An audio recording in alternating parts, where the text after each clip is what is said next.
3 taong ban ang itinataw ng Lapu-Lapu City Sports Commission sa 2 basketball team na nasangkot sa rumble dito sa Cebu.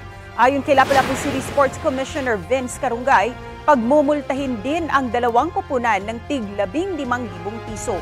Naging mainit ang laro nang magdikit ang scores ng 2 team noong September 29. Isa sa mga manlalaro ang unang nanuntok sa kabilang team na nauwi sa rumble. Hawak na raw ng komisyon ang pangalan ng mga sangkot na players at nakausap na rin ang kanilang coaches at team owners.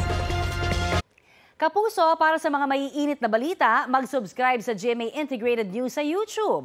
Sa mga kapuso naman abroad, subaybayan nyo kami sa GMA Pinoy TV at sa www.gmanews.tv.